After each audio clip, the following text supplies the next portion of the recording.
Hey everybody. Alright, so I had picked up this 350 which I started to take apart already. My thought was, because the guy I got it from thought it was a good motor, had been set in a while, but as you can see it's just filled with junk. And I mean, it had heads on it. It was partially closed up. It had the intake taped off, as well as the distributor hole back there in the intake. That was taped off, but nobody bothered to tape off heads years ago, so I think mice and whatever got in there. That's probably what that's from. And then of course dirt and dust blowing in.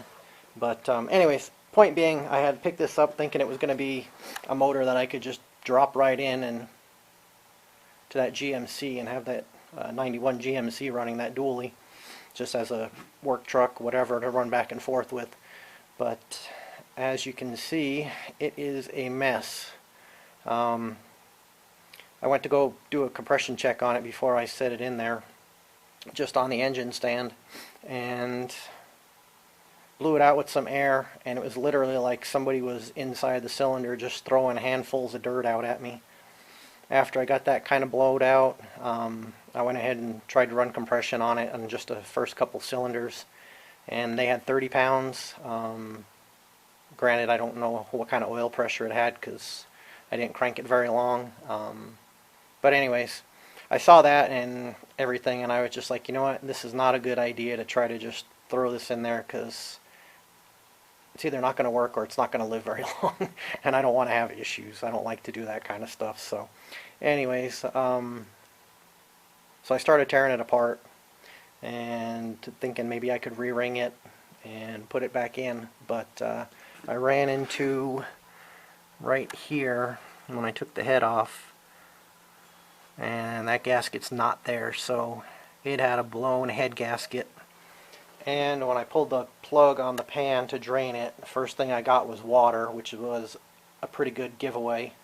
And then of course I ran into that blown head gasket after. So I think the re-ring is out of the question as well. It's going to need a full-on Magnaflux board, you know, all that good stuff, yada yada yada. But not really sure that I'm going to want to do all that work and put it into that GMC. Kind of thinking if I could find a good, reliable, used motor, I'd rather go that route. So I'm going to finish tearing this guy apart, and it will be for a future project if it turns out to be any good even. But I'm going to continue tearing it apart, and like I said, I'll go ahead and take it in. I'll get it Magnafluxed if it turns out to be a good block, unless it's already 60 over or something. But maybe I'll, like I said, take it in. Well, not maybe. If it's not 60 over, I will take it in and get it checked out, and maybe I can use it in a future project. But like I said, for my idea of putting it in the GMC, I don't think that's going to work. Anyways, I'm going to go ahead and keep taking this thing apart, and as I get a little more done, I will remember to turn the camera back on now so you guys can kind of check it out with me and see what's going on. Alright, so as you can see, not good. Obviously there was water in there, and like I said, I did find that blown head gasket. So when this guy got the motor, because I asked him, where'd you get it, he said, oh, I don't remember. But where, because he never started it or did anything to it, it just sat in his garage. So whoever sold it or gave it or whatever they did to him, obviously probably knew they had a bad motor, because it's got water in there, and like I said, that head gasket has been blown. So, but anyways, that's neither here nor there right now. But as you can see, not looking good. So I'm gonna go ahead and continue taking this thing apart, and I'll turn this back on in a while. Thanks. Alright, so I almost forgot to turn this back on again. As you can see, I got it stuck back in the corner of the shop rather than out in the front in the sun. Obviously I'm stopping the work for today. It's pretty much there, and I got to take the one-piece rear main seal out, and then I can get to the get the crank out, obviously. And I had a bunch of lifters that were stuck, but once it was upside down, I was able to rotate it around at least enough to get the lifters off the camshaft, pull the camshaft out, and then I got a long bar actually an extension, a 1/4 inch extension, and I tapped out the lifters from the backside. So, but anyways, that's, like I said, that's going to be it for today. So when I get back out here, I get the crank out, I'll turn this on again, let you guys take a look at it. We'll check out the cylinders and kind of give it a look over and see what we find. So, alright, I'll see you guys. Alright, so I'm back out here again. I'm going to get that rear seal out, get the crankshaft all the way out, probably take out a few little miscellaneous things, bolts, got the sensor over there. I may or may not start knocking out the freeze plugs. I might just do that later on after the fact. But anyways, let me just go ahead and get that rear main off and then get that crank out. And like I mentioned earlier, we'll go ahead and roll this thing around a little bit, look at it, and just get a visual of what's going on. Alright, I'll be back in a few. Alright, so I got that rear main out. The crank is out, obviously. Tried to get this guy out, and it's going to take a little more work. I just don't feel like doing it right now. So I'll either leave it for the machine shop, or I will just go ahead and, when I pop the plugs out later on, some other day, I'll go ahead and work on that some more. Same thing with this stud, and of course that sending unit there. So, but like I said, I can either do that another day or just leave it. So anyways, that's where we're at. The block, actually, the cylinders, I mean, don't get me wrong, none of it's great, but considering everything that I saw with the water and the pan and everything, I mean, there's a ridge, a pretty good ridge on there, actually.